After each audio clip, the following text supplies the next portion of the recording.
Amigas, amigos de Canal Capital, un día más estamos aquí con todos ustedes para hablar de la paz, de los derechos humanos y de todo lo que comportan estos dos conceptos que hoy día se han convertido, y desde hace tiempo ya, pero especialmente en estos tiempos, en algo fundamental en Colombia. Hoy nos acompaña a Luis Jorge Garay, economista, profesor, doctorado por Massachusetts, conocedor en profundidad del fenómeno de las víctimas, conocedor de aspectos tan fundamentales como la justicia transicional, estudioso y conocedor del sector público, donde ha desempeñado distintas posiciones y cargos como asesor. En definitiva, una persona que desde la academia, desde el conocimiento, desde las convicciones, tiene unas claras posiciones que hoy va a compartir con todos nosotros. Muchas gracias, señor Garay. Muchas gracias, Baltasar y Pedro, por la oportunidad. Una de las cosas importantes con las que ha contribuido don Jorge Garay a la discusión académica y a la discusión social, la discusión en torno a asuntos relevantes como el tema de lo público, las dimensiones económicas de los distintos problemas. En la discusión que vamos a tener hoy, los problemas, la discusión sobre las víctimas, las otras miradas que plantea Luis Jorge Garay, que en eso es bastante innovador, vale la pena tenerlo muy en cuenta. Por eso lo hemos invitado esta noche. Baltasar. Luis Jorge, también forma usted parte de la Comisión de Seguimiento a la Política de Desplazamiento, y además hace no muchas fechas ha presentado un libro sobre memoria y reparación como elementos para una justicia transicional pro víctima. Ya en el título está claramente definida cuál es la postura de nuestro invitado de hoy. Me gustaría que en ese ámbito nos hiciera una reflexión inicial. ¿Qué entiende usted por justicia transicional? Y le digo por qué le pregunto esto. Porque en la presentación de las conversaciones en Oslo entre la guerrilla y el gobierno colombiano, la guerrilla hizo una mención en el sentido de decir que no se equivoquen, que la justicia transicional no es para nosotros, porque al final convierte a las víctimas en victimarios. ¿Qué es la justicia transicional y qué representa para las víctimas? Y quizá vale la pena solo un breve contexto de por qué la justicia transicional en Colombia. Colombia es uno de los países que ha sufrido un proceso masivo y sistemático de victimización en las últimas 4 o 5 décadas, para no remontarnos más al pasado.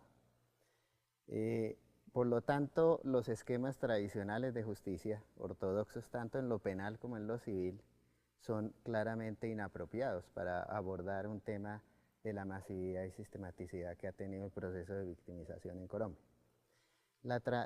El carácter transicional de una justicia lo que busca es romper con los parámetros tradicionales del derecho para que el análisis del proceso de victimización parta de varias premisas sustantivas. La primera es que los hechos victimizantes no fueron casuales, uno por uno, víctima individual contra victimario individual, sino son procesos sistemáticos de redes, organizaciones ilícitas, criminales, con participación de múltiples agentes sociales, tanto ilegales como supuestamente legales, como agentes que se mueven entre la legalidad y la ilegalidad.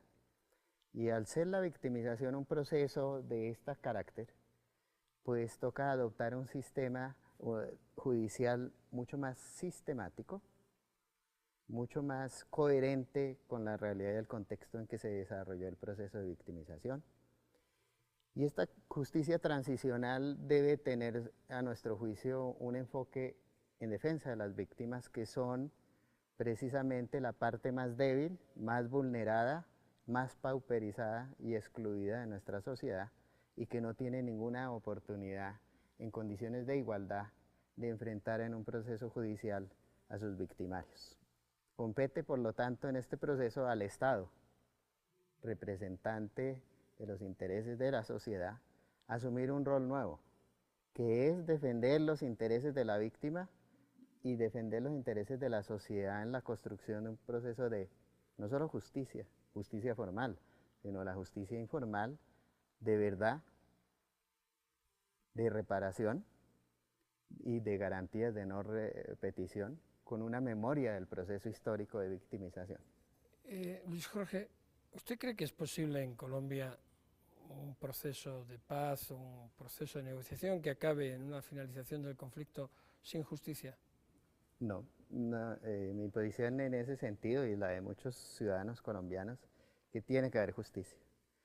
Pero de la justicia tiene múltiples aristas que debemos entender en un proceso como el de victimización sistemática.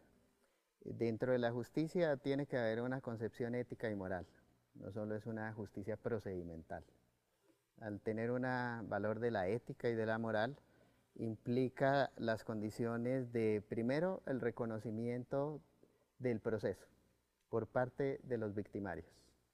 Segundo, la capacidad de los victimarios de pedir perdón y de la sociedad y de las víctimas, bajo ciertas condiciones del proceso, llegar a tener la capacidad de dar el perdón. Es un proceso difícil, pero la reconciliación en un país y en una sociedad como Colombia tiene que atravesar desde la justicia formal por las otras formas de justicia, de perdón y de olvido. Pero usted ha utilizado, no aquí, pero sí, en su último libro, habla de justicia transicional civil, cuando normalmente cuando se habla de justicia transicional nos estamos refiriendo a la justicia transicional penal, Correcto. que comporta también un proceso de reparación civil. Cuando introduce el término civil, ¿qué quiere aportar con ese?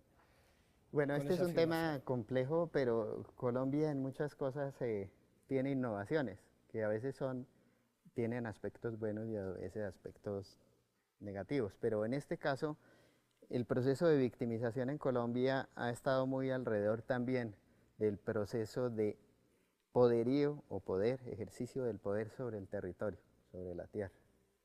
Entonces, en este proceso ha habido un proceso de despojo y abandono forzado de más o menos 10 millones de hectáreas en los últimos 20 años en el país, tanto de propiedades de tierras privadas como de tierras del Estado, de la nación, de los baldíos. Entonces, en este proceso de despojo y de abandono de tierras, para poder crear unas bases de justicia, tenemos que revertir el proceso de apropiación por la violencia y otros medios de unos extensos territorios del país. Y eso compete directamente al derecho de propiedad, porque muchos de estos despojos han sido perfeccionados a través de los mecanismos formales, registrales, notariales, pero que tienen detrás... ¿De alguna forma un despojo legal? Hay sí, claro, gran parte que ha sido un proceso legal. Es un reciente descubrimiento que ha hecho el Ministerio de Agricultura, el ministro Juan Camilo Restrepo y su equipo, respecto a plantear esa cantidad de gente que se ha tomado terrenos del Estado. Pero perdón, sigue. Sí, digamos tanto con el Ministerio y la comisión a la cual estoy honrosamente miembro de esta comisión. Hemos venido trabajando con supernotariado y registro, aparte de las encuestas que hemos realizado, y se ha constatado claramente que una buena parte del despojo ha sido legal, o sea, por procedimientos legales, pero obviamente detrás de ello están todos unos medios y métodos absolutamente ilegales y criminales. Así sea que el usufructuario y actual dueño sea un supuesto empresa o agente legal. Que supuestamente lo adquirió con buena fe, etcétera, etcétera. Yo creo que ahí la Corte Suprema ha avanzado en forma interesante precisamente frente a estos casos, ¿no? No tan consagrado ya principio de tercero de buena fe, que es un... Correcto. Entonces, en este caso tenemos que partir de hacer una justicia que ponga en cuestionamiento, cuando haya la evidencia suficiente, el derecho de propiedad del actual supuesto legítimo propietario. Y sí, sí, sí. Eso implica adoptar un enfoque de justicia transicional en lo civil que atañe al derecho de propiedad, que haga poner en cuestionamiento, en los casos que hemos mencionado, sospechosos, y que el actual propietario, supuestamente de buena fe o de mala fe, no exenta de culpa, tenga que demostrar que actuó de buena fe para estar hoy día como propietario en esas tierras que fueron despojadas o abandonadas por las ¿Y qué piensa cuando oye que un grupo armado ilegal como las FARC dice, miren, justicia transicional para mí no, ya no decimos ni civil ni penal, no? Obviamente eso no es aceptable por una sociedad que quiera construir una verdadera democracia y un Estado social de derecho. Ellos, como los narcoparamilitares, como algunos agentes legales que han actuado y usufructado del proceso de victimización, tienen que ser sujetos de juicio y obviamente de una responsabilidad en el proceso de victimización. Y las FARC, sin la menor duda, es un grupo que, si bien en sus orígenes posiblemente hubiese tenido unas razones claras de tener una lucha contra una transformación del Estado, progresivamente con el tiempo, infortunadamente, amplios ámbitos de las FARC se han convertido en redes criminales ilícitas victimarias, que obviamente no tienen que ser sujetos de una justicia transicional, precisamente porque son victimarios, y lo que hay que ver es cómo esa justicia transicional les posibilita, de acuerdo si son dirigentes, si son mandos medios o si son soldados rasos, una inserción a la sociedad, y tiene que ser diferenciada. Déjeme plantearle la cosa como de una manera más peatonal. Una justicia transicional supone un proceso de transición de un estadio a otro, de un régimen a otro, de una situación a otra, en la cual, frente a un conflicto, pues ni tanta justicia que ahogue la paz, ni tanta paz que deje sin justicia a la gente. Entonces hay que hacer una suerte de sacrificios. Las víctimas tienen que tragarse unos sapos y los victimarios tienen que tragarse otros sapos. ¿Cuáles son los sapos que tienen que tragarse las víctimas? A ver, este es un debate amplio y complicado. En el tema de tierras, por ejemplo. En el tema de tierras, pues yo personalmente tengo una posición radical sobre el tema, sobre todo porque en este proceso en las tierras es un proceso que han actuado no solo las guerrillas, sino los narcos, los paramilitares, terratenientes, políticos, empresas legales. Entonces, el drama colombiano es que el conflicto colombiano no es un conflicto tradicional. Eso fue hace 5 décadas, no el de hoy. Por eso es que yo soy tan escéptico de yo sé que es fundamental avanzar en un acuerdo de desarme y de reinserción, pero eso per se no lleva, dadas las características de los múltiples procesos de violencia y de multiplicidad de victimarios y de agentes sociales en Colombia, eso no lleva a la paz. En el mejor de los casos puede llevar a alguna reconciliación de ciertos sectores, pero es una pieza fundamental para ir construyendo lo que sí sería posteriormente la paz. En este contexto, la paz tiene que desarrollarse si profundizamos en un Estado social de derecho, donde haya habido unos tintes de verdad, de una justicia hasta cierto punto, de un reconocimiento y obviamente de una reparación. Las víctimas en Colombia son el grupo de sectores de la sociedad más vulnerables del país. Hemos demostrado en la comisión que los desplazados, que recordemos son cerca de 5 millones de personas, son la población más vulnerable entre las vulnerables hoy, porque después de su proceso de victimización se pauperizaron. Hoy el 97% de los desplazados son pobres y el 75% viven por debajo de la línea de extrema pobreza. Esos datos, en esos datos, yo creo que la contribución de Garay ha sido muy importante. Darle una dimensión económica, una dimensión cuantitativa a esto, porque aquí hablamos echamos mucho concepto, pero usted plantea una cosa muy concreta, es decir, los desplazados son los pobres de los más pobres.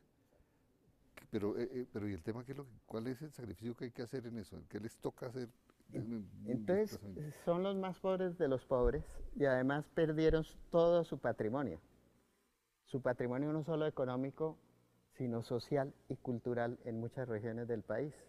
Porque el proceso de desplazamiento, y por eso vuelvo al punto de la pregunta de transicional civil, no fue un proceso individual. Al ser un proceso sistemático, el desplazamiento fue grupal y masivo. Es decir, que por el mismo acto victimizante, más de 10 hogares tuvieron que desplazarse y sufrieron directamente, al mismo momento por el acto victimizante, pérdidas de hogares, de miembros del hogar, de amigos, parientes, y perdieron todo su patrimonio, también económico. Nosotros encontramos que si valoramos, comillas, que es complejo, la pérdida patrimonial material, los desplazados han perdido 80 billones de pesos que equivalen al 12% del Producto Interno Bruto de Colombia. Pero que si además valoráramos la pérdida o los daños morales, según los estándares de la Corte Interamericana de Derechos Humanos, más o menos equivaldría que las pérdidas materiales y morales se acumulan un 30% del PIB. Lo paradójico, Luis Jorge, de los datos que usted da es que decir que es el 30% del PIB es decir que 1 de cada 3 pesos que se producen en el país lo producía esta gente y lo perdió. Lo perdieron los pobres de los más pobres. Digamos, no, porque ahí ya incluye en el 30% el daño moral. El daño material sí es el 80%, el 12% del PIB. Eso quiere 80 billones de pesos, es el acumulado del lucro cesante del daño emergente. Entonces aquí viene un problema grave, o muy delicado, que el proceso de victimización, es decir, de los hechos que hicieron del 11% de la población colombiana en los últimos 20 años, que sufrieran alguna forma de victimización en el país, desplazamiento forzado, asesinato, secuestro, extorsión, desaparición forzada, etc., lo llevó a hacerlos de una población que no era sino en el 40% pobre, más o menos. No quiero decir que eso justifique nada. Hoy día son 95% pobres y además perdieron todo su patrimonio y todo su tejido social y cultural. Hace que una justicia transicional tiene que buscar remediar en parte estos daños. De nuevo, tanto material como moral. Y el material es fundamental. Colombia tiene una constitución en la cual proclama la creación o construcción de un Estado social de derecho. Y en este grupo poblacional, que es 11% de la población colombiana, hay una violación sistemática e integral de todos los derechos. Por eso fue que la Corte Constitucional en el 2004 creó la figura del estado de cosas inconstitucional para, digamos, invitar al gobierno a través de un proceso judicial para que sus políticas públicas fueran a favor de una porción de las víctimas muy importante que son los desplazados, para lograr resarcir su condición ciudadana y también para avanzar.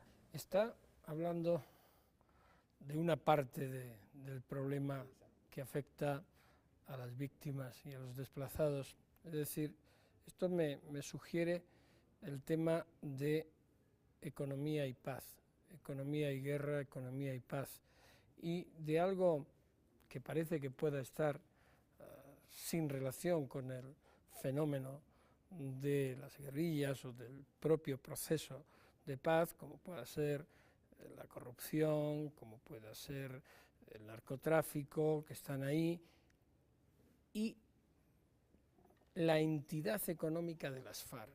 Las FARC como ente económico. ¿Cómo se reciclan? Es decir, esto como cuando se blanquea el dinero, cómo se reingresa el dinero sucio en los circuitos lícitos. ¿Cómo se va a reciclar las FARC como ente económico?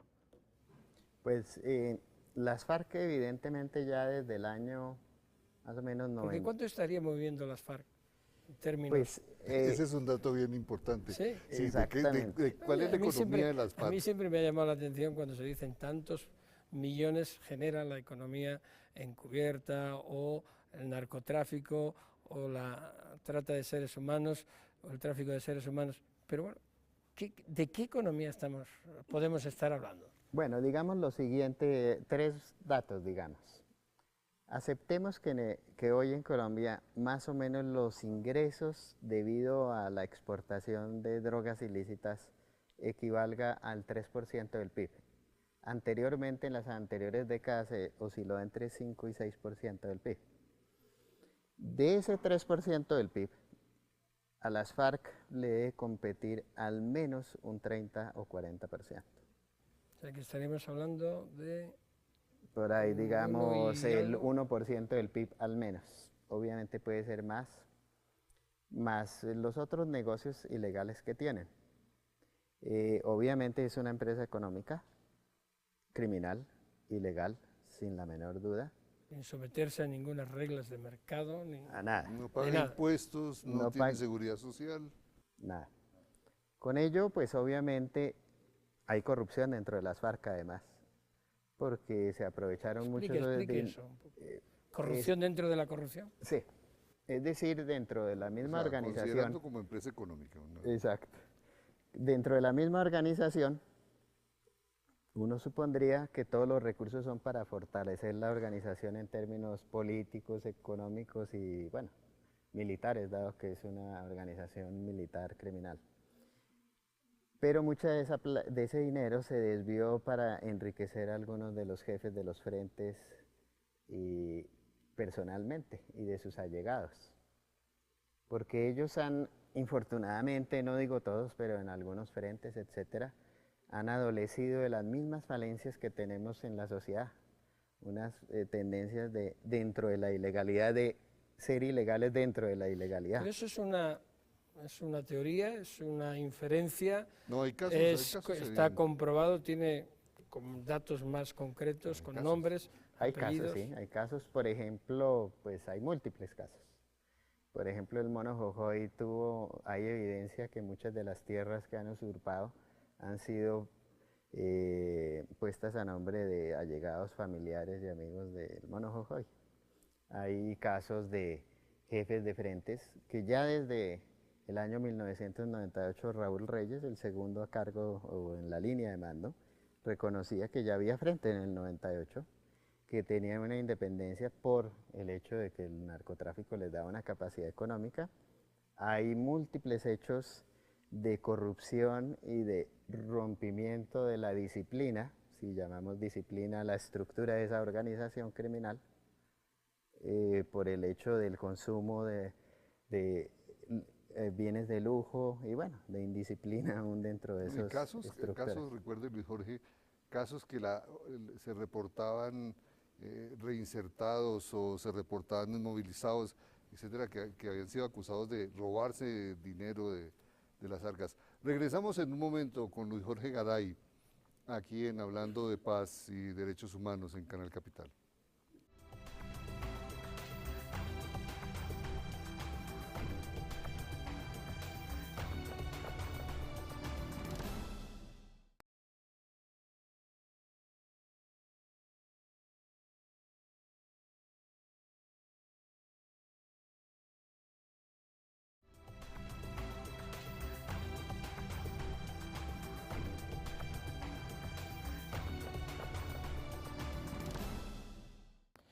Desde la biblioteca de la Universidad Jorge Tadeo Lozano continuamos nuestra conversación con Luis Jorge Garay.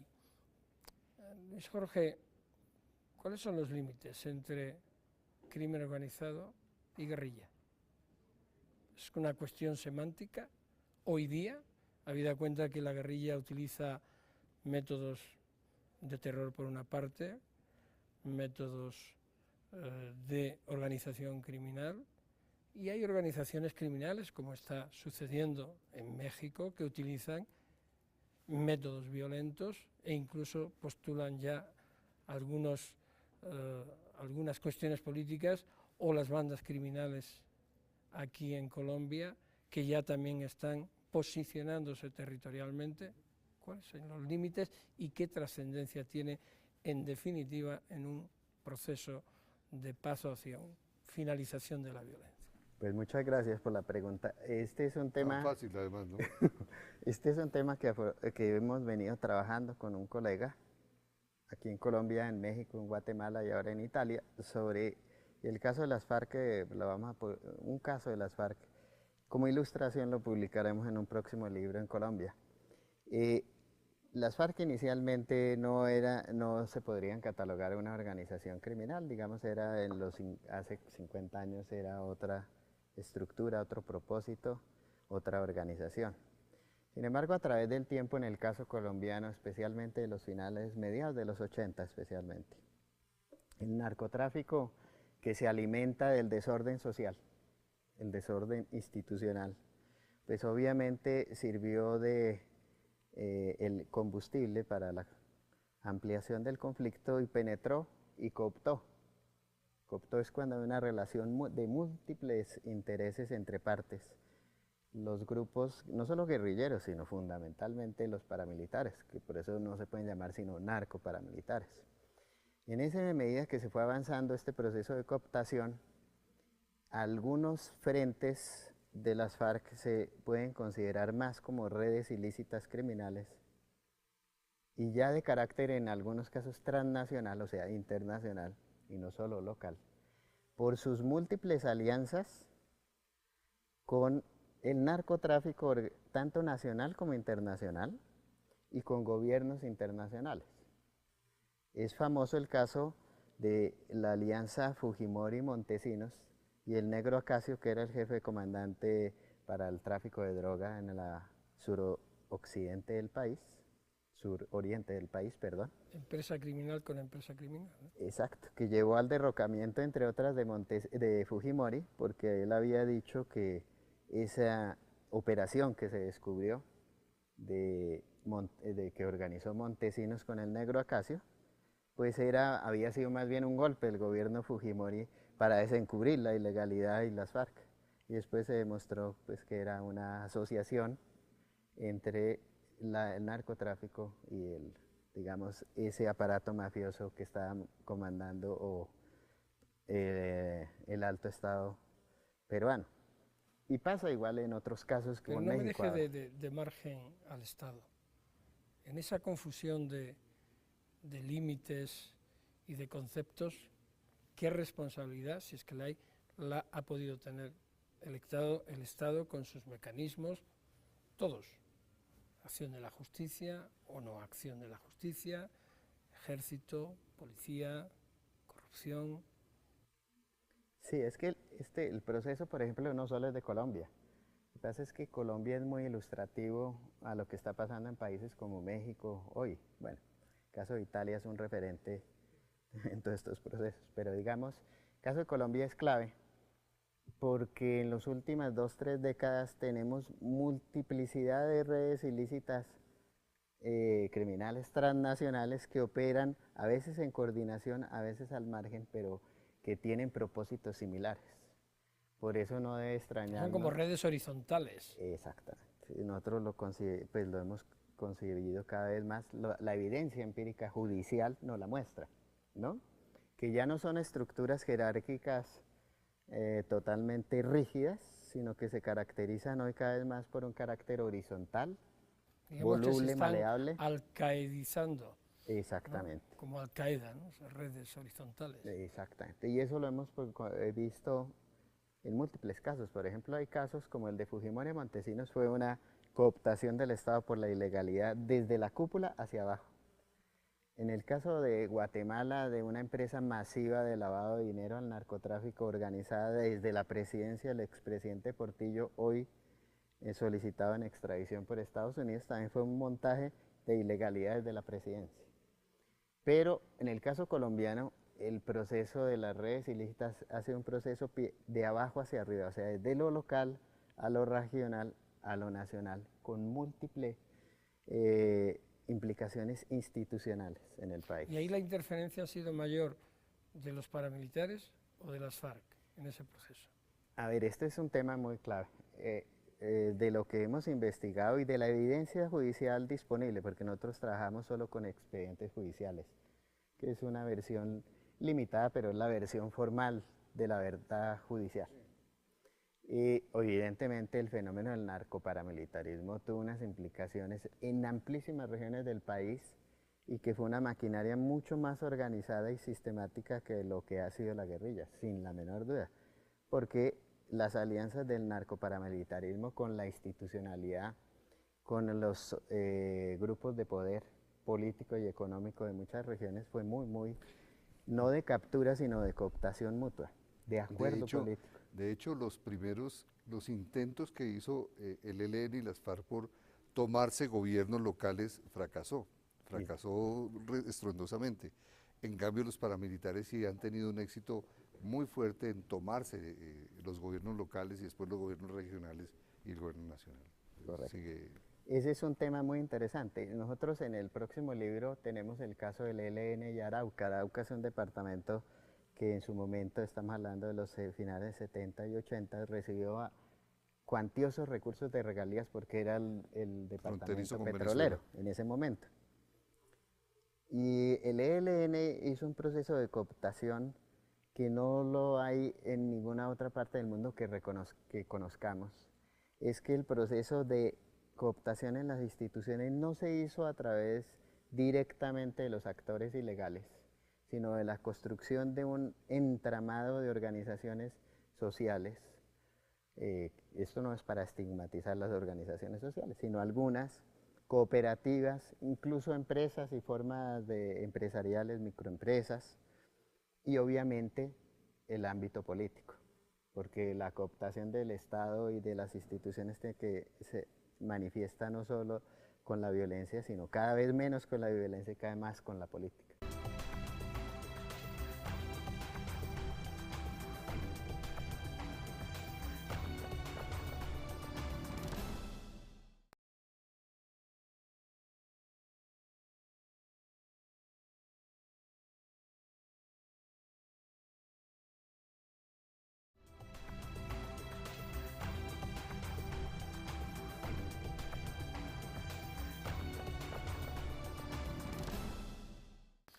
Parece claro que, o al menos la gran mayoría, coinciden en afirmar que FARC, ELN, es decir, el término guerrillas, es una cosa, paramilitares, paramilitarismo es otra totalmente diferente, obedecen a parámetros distintos, orígenes diferentes, etc.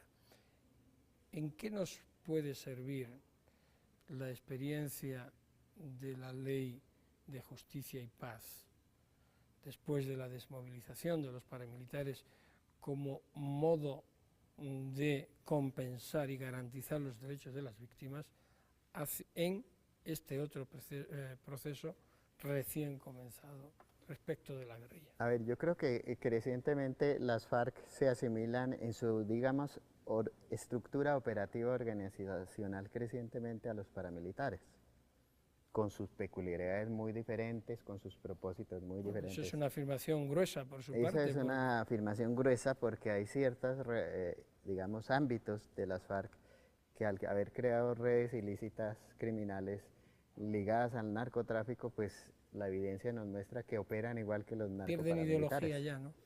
Se pierde las redes ahí criminales ideología. quizás nunca tuvieron ideología.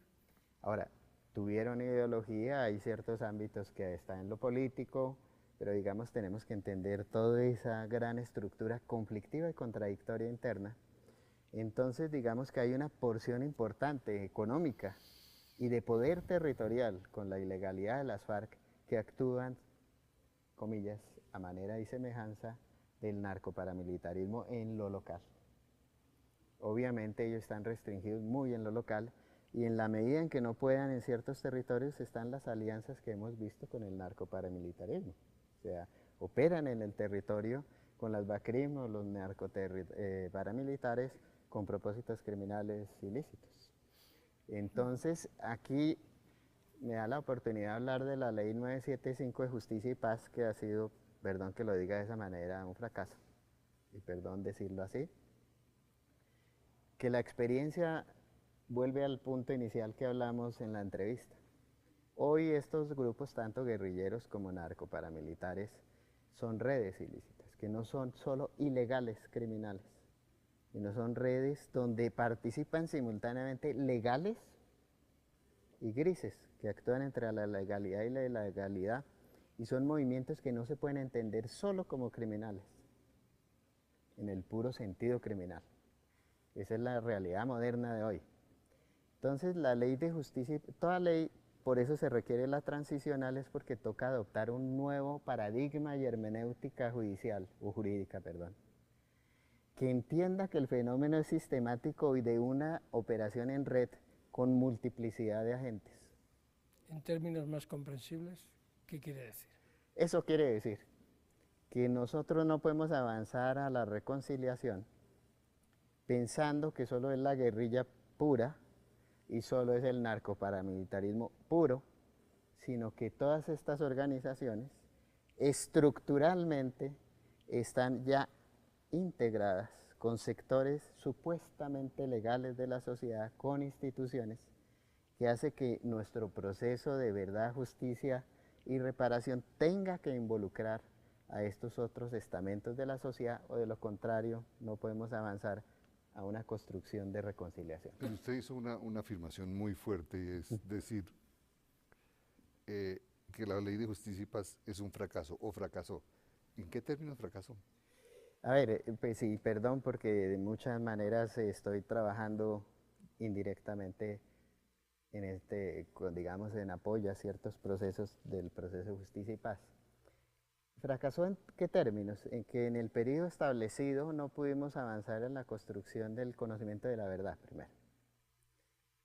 Porque infortunadamente no se pudo revertir la hermenéutica penal, o sea, la manera como se hace el proceso penal tradicional a estas nuevas condiciones, a esta nueva forma de criminalidad, de ilicitud, por un lado, que llevó a que muchas veces los fiscales, no estoy culpando a los fiscales, es toda su formación, iban más dentro de la estructura del juicio penal tradicional, de un victimario y una víctima, cuando ya se trata de una red que intervienen desde diferente funcionalidad, múltiples agentes legales e ilegales, y por eso es que hoy, y así lo entendieron perfectamente los comandantes narcoparamilitares, no han querido decir la verdad, sino de lo obvio. Primero, de hablar de las víctimas ya muertas, donde no hay conocimiento de la contrarréplica. De no hablar de empresarios, sino muy poco y escasamente por goteo. De no hablar de militares, sino de los muertos. De no hablar de políticos, sino la narcoparapolítica se descubrió no porque dijeron los narcoparamilitares, sino porque se descubrieron ciertos documentos que se firmaron. En justicia y paz. En justicia y paz. Luego, a ver, si el objeto era hallar toda la verdad, por supuesto, primero era una tontería que la ley de justicia y paz pensara encontrar toda la verdad. Pero yo creo que la ley de justicia y paz, al contrario de lo que usted dice, Luis Jorge, es exitosa en tres dimensiones. Uno, ha permitido esclarecer muchísimos casos que involucraban acciones de la guerrilla, acciones paramilitares, acciones de distintas formas respecto a acontecimientos en los cuales hay gente que perdió la vida y sus familias querían saber qué pasó. Eso sí, correcto. Y ahí entonces, bueno. Segundo, los colombianos a través de Justicia y Paz pudieron entender la magnitud del problema de víctimas que teníamos. Solamente cuando tuvimos que convocar a las víctimas del conflicto y que se inscribieran en un registro, la gente descubrió que había más de 300.000 víctimas. Y eso no hubiera sido posible sin la ley de justicia y paz.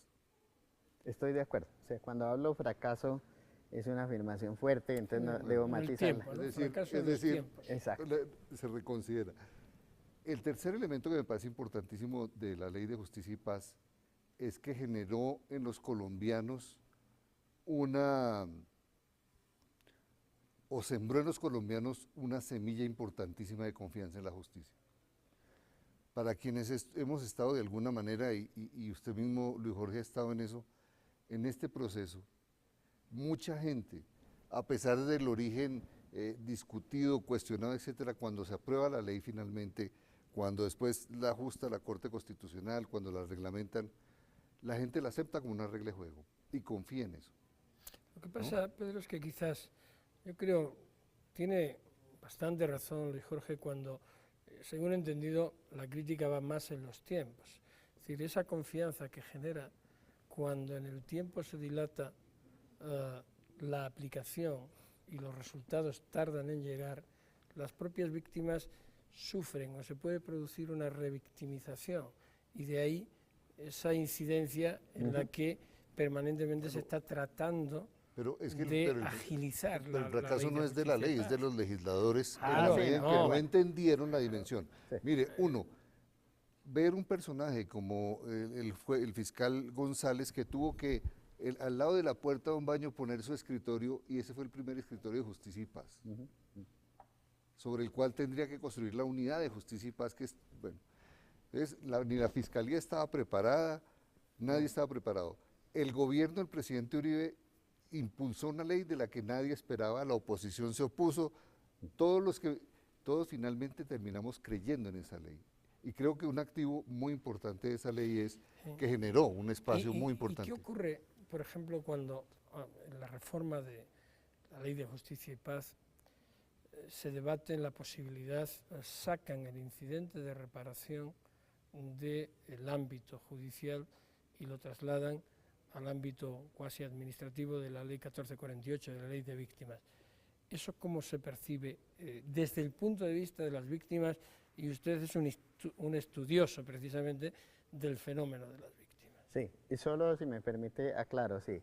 La ley en sí misma no fue la que fracasó, fue la incapacidad institucional y operativa para que la ley tuviera El resultado que se el esperaba. resultado que se esperaba, pero fue porque la falta de la institucionalidad y la capacidad para poder adoptar lo que implica la nueva hermenéutica de la justicia transicional penal.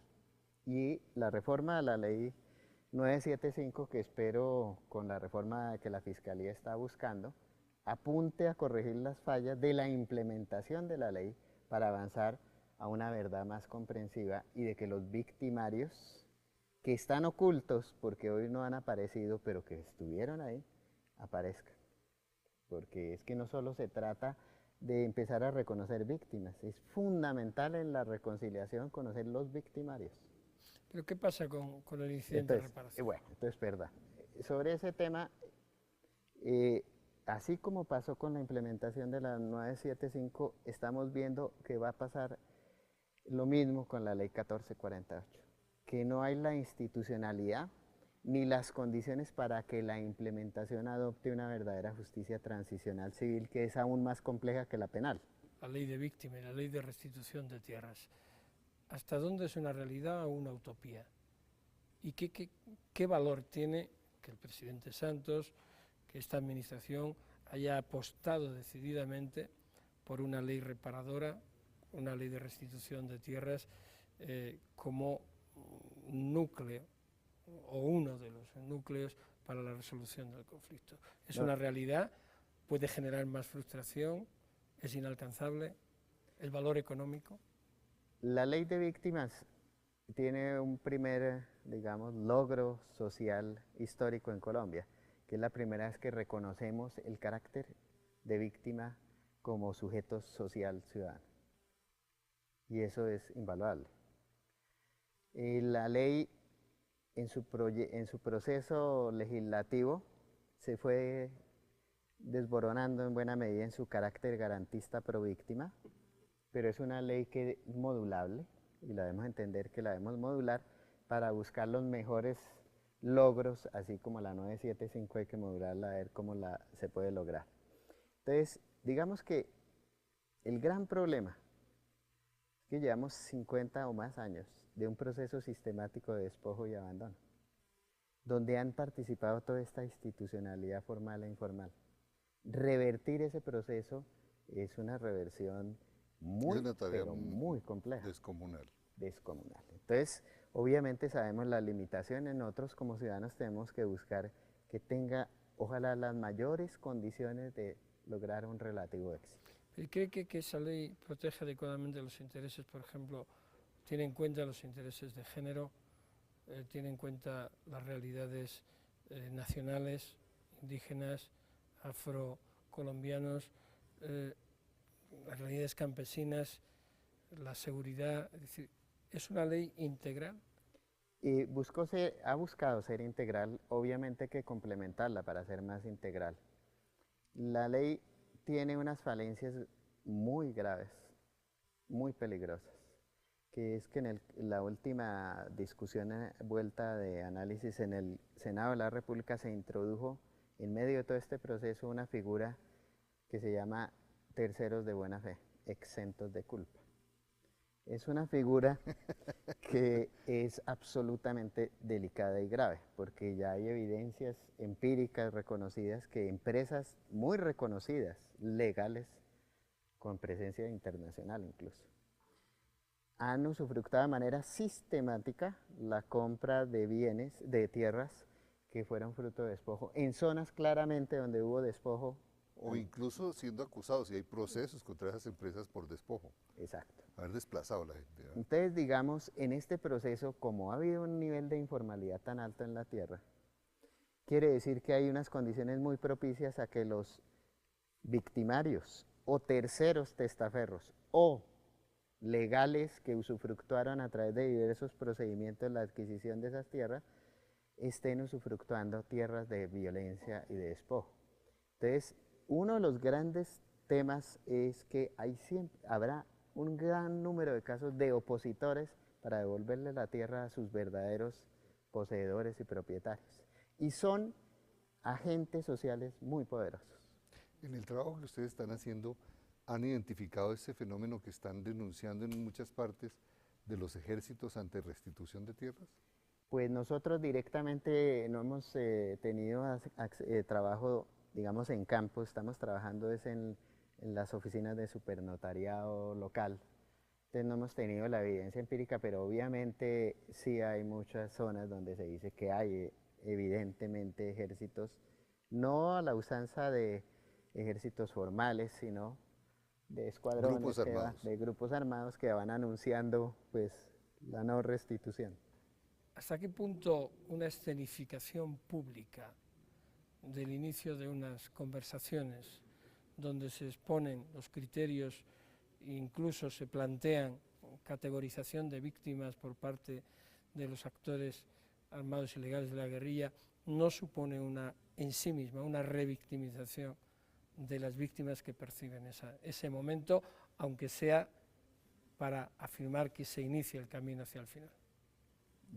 A mi posición es que es inaceptable socialmente, porque las víctimas merecen el respeto de que se les considere víctimas y no puedan ser equiparados a algunos otros agentes que se denominen a sí mismos como víctimas. Víctimas es un sujeto social que ha sufrido una violación de sus derechos y que por ese hecho no ha tomado arma ni venganza de ninguna naturaleza para volverse victimario.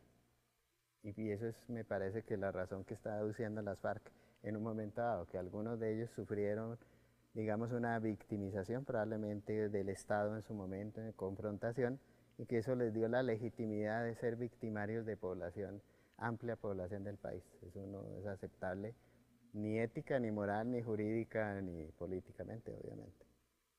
Muchísimas gracias, Luis Jorge Garay. Muchas gracias, amigos y amigas. Nos despedimos del señor Garay y de todos ustedes. Yo creo que hemos profundizado en una serie de temas, principalmente con el hilo conductor de las víctimas, de la memoria, de lo que significa en la recuperación de esa parte del tejido social que abandonó o que se vio obligado a abandonar su hogar con desplazamientos masivos, la recuperación del lugar que nunca debieron perder y también los niveles éticos que una negociación, que una aproximación de posturas puede suponer y cómo también leyes que en sí mismo no tienen por qué ser malas, una mala aplicación las puede hacer perversas y cómo podemos entre todos acumular fuerzas para que esto no sea así, para conseguir realmente dar cumplimiento a los derechos de las víctimas, a la verdad, a la justicia y la reparación.